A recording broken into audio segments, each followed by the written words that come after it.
ከምድር በታች በሺዎች የሚቆጠሩ ኪሎሜትሮች ጥልቀት ላይ የሰው ልጅ ታሪክ ፈጽሞ አይቶት የማያውቀው የሳይንስ ህጎች የሚጣሱበትና ጥንታዊ ፍጥረታት የሚነግሱበት ሌላ ዓለም ቢኖር ምን ሊፈጠር ይችላል? ቴክኖሎጂ የሰው ልጅ ወደማይመለስበት ገደል ሲመራው በህይወትና በሞት መካከል የሚደረገው ትግል የሚጀምረው ከላብራቶሪ ሳይሆን ማንም ሊደርስበት በማይችለው በምድር እምብርት ውስጥ ነው። ታሪካችን የሚጀምረው በከፍተኛ ወታደራዊና ሳይንሳዊ ምስጢር በተገነባው የቴሌፖርት ሙከራ ነው። በካፕቴን ክሪስትን የተመራው የስድስት ወታደሮችና የሳይንስ ቡድን ወደ ጀርመን ስቱትጋርት ለመጓዝ ወደ ማሻገሪያው ፓድም ይገባል። በቦታው ላይ የነበሩ ወታደሮች በመካከላቸው የነበረውን አለመግባባት እና ፍጥጫ ወደ ጎን በመተው ለጉዞም ይዘጋጃሉ። ሳይንቲስቷ ደግሞ በተልእኮ ላይ የቴክኒክ ድጋፍ ለመስጠትም አብራ ትሰለፋለች። ነገር ግን ጉዞው እንደታቀደው አልሄደም።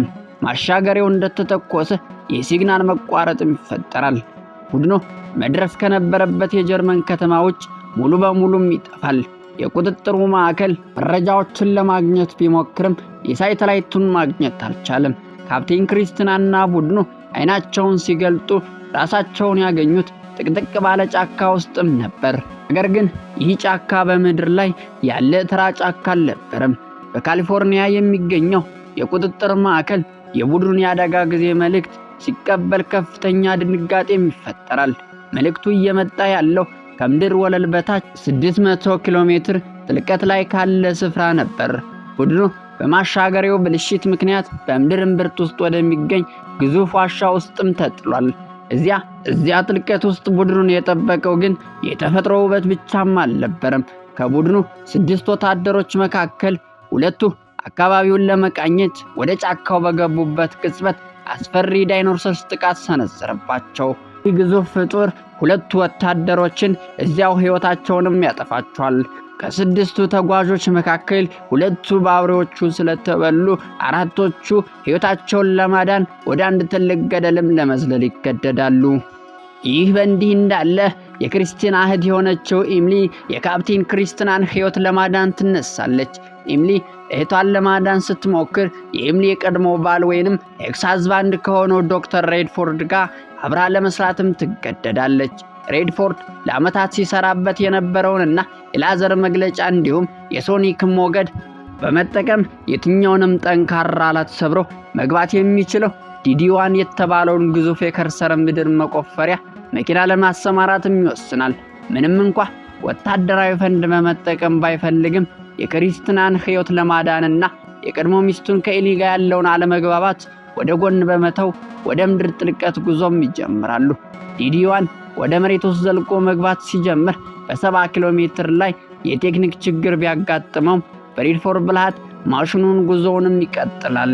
ከታች ባለው ዓለም ግሪንቲችን በአካባቢው ያገኘችውን ሪንጉዲን የተባለ ማዕድን በመመርመር ቡድኑ በአሁኑ ሰዓት ከምድር ወለል በታች 600 ኪሎ ሜትር ላይ እንደሚገኝና ወደ ላይ ለመውጣት ብቸኛው መንገድ በ50 ኪሎ ሜትር ውፍረት ባለው የቀለበት ላቫ ውስጥ ማለፍ ብቻ እንደሆነ ለቡድኑም ትገልጻለች። ምግብ አልቆባቸው ለመራብ የተቃረቡት የቀሩት የቡድን አባላት ትንንሽ ዳይኖሰሮችን አድነው ለመብላትም ይገደዳሉ። ነገር ግን በዚያ ምሽት ጄንሰን በተሯ በጠባቂነት ላይ ሳለች በአካባቢው በሚኖር ግዙፍና አስፈሪ ሸረሪቶች ተጠልፋም ትወሰዳለች። ካፕቴን ክሪስቲናና ኬስ የጄንሰንን የደምና የድር ፈለግ በመከተል ወደ ሸረሪቶች ዋሻ ውስጥም ይገባሉ። ክሪስቲንና ኬስ ወደ ዋሻው ጥልቀት ገብተው ጄሰንን በሕይወት ቢያገኟትም ከ6 ጫማ በላይ ስፋት ያላቸው ግዙፍ ሸረሪቶች ከቧቸዋል። በጥልቅ ውጊያ ጄንሰንን አውጥተው ለማምለጥ ሲሞክሩ፣ በሌላ በኩል የዶክተር ሬድፎርድ እና ኤሚሊ የዲዲ1 መቆፈሪያ መኪና ከፍተኛ ፍጥነት ባለው ቁልቁለት ውድቀት ውስጥም ያልፋል። ማሽኑ የዋሻውን ወለል ሰብሮ ሲገባ የሪአክተር ማቀዝቀዣ ስራም ያቆማል። የኦክሲጅን መጠኑን በእጅጉም ይቀንሳል። ከትንሽ መንገራገጭ በኋላ ሬድፎርድ እና ኤሚሊ ከማሽኑ ወጥተው ከተረፉት ከክሪስቲና ቡድን ጋር በሬዲዮ መገናኛትም ይሳካላቸዋል። ሁለቱ ቡድኖች በአቅራቢያቸው በሚገኝ አንድ ግዙፍ እሳተ ገሞራ አጠገብ ለመገናኘት ቀጠሮ ይይዛሉ። ሬድፎርድ እና ኤሚሊ የተረፈችውን አነስተኛ ዲዲ1 ኃይል በመጠቀም ላቫውን ሰብረው ወደ እሳተ ገሞራው ጫፍ ይወጣሉ። እዚያም ከክሪስቲና ከኬዝና ጄንሰን ጋርም ይገናኛሉ። ነገር ግን ከጀርባቸው የሸረሪቶች ሰራዊትና አካባቢው አውሬዎች እያደኗቸውም ነበር። በላይኛው ዓለም ያለው ማዕከል የቴሌፖርተር ቢክኑን ለማስተካከል 30 ሰከንድም ያስፈልገዋል።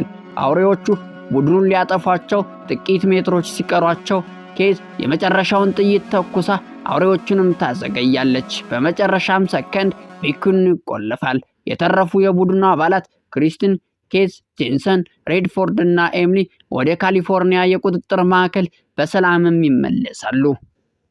ይህ ታሪክ የሚያስተምረን ታላቅ ቁም ነገር ቢኖር የሰው ልጅ የቴክኖሎጂ ጥግና ምኞት ምን ያህል ቢገሰግስ ከተፈጥሮ ሚስጥርና ስውር ኃይል በታች መሆኑን ነው። ነገር ግን ከሁሉ በላይ ማንም ሊያወጣው በማይችለው ጥልቅ ጨለማ ውስጥ እንኳን ሳይቀር ሰዎችን በሕይወት የሚያቆያቸው የሳይንስ መሳሪያዎች ሳይሆኑ እርስ በርስ መተሳሰብ፣ የቤተሰብ ፍቅር፣ መስዋዕትነትና ለአንድ ዓላማ በጋራ መቆም የቡድን መንፈስ መሆኑን ነው። እስካሁን ስትከታተሉን ስለነበረ እጅግ አድርገን እናመሰግናለን። ቸር ሰንብቱ።